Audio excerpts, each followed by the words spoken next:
1971 भारत पाकिस्तान युद्ध पूरे जोर पर था।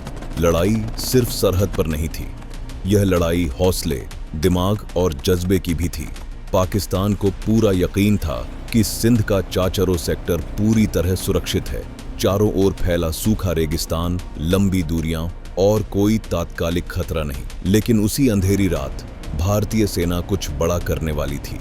दिसंबर की सर्द रात, रेत के ऊंचे टीले और ऐसी खामोशी जैसे कुदरत भी सांस रोके खड़ी हो। इसी खामोशी में भारतीय सेना की पैराशूट रेजिमेंट के जवान धीरे धीरे चाचरो की ओर बढ़ रहे थे।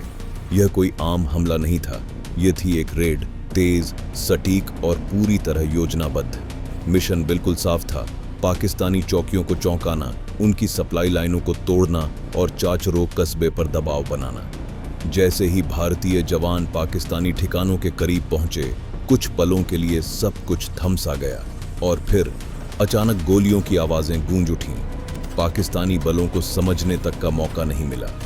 भारतीय सैनिकों ने तेजी से एक एक कर उनकी चौकियों पर कब्जा कर लिया। रेगिस्तान में लड़ाई आसान नहीं होती, न ढाल न आड़, बस प्रशिक्षण, अनुशासन और साथियों पर अटूट भरोसा। पाकिस्तान को लगा कि यह बस एक छोटा हमला होगा, लेकिन उन्हें अंदाजा नहीं था कि भारतीय सेना पूरे चाचरो इलाके की तस्वीर बदलने वाली है। कुछ ही घंटों में पाकिस्तानी रक्षा बिखर चुकी थी। चाचरो कस्बा भारतीय सेना के कब्जे में आ चुका था। इस रेड का असर सिर्फ जमीन तक सीमित नहीं रहा, इसने पाकिस्तान के हौसले भी हिला दिए। और जब अगली सुबह हुई, उस सूखे रेगिस्तान में सिर्फ एक सच्चाई बची थी। चाचरो रेड पूरी तरह कामयाब रही। बिना किसी बड़े शोर के, बिना किसी ऐलान के, एक शांत लेकिन बेहद दमदार जीत।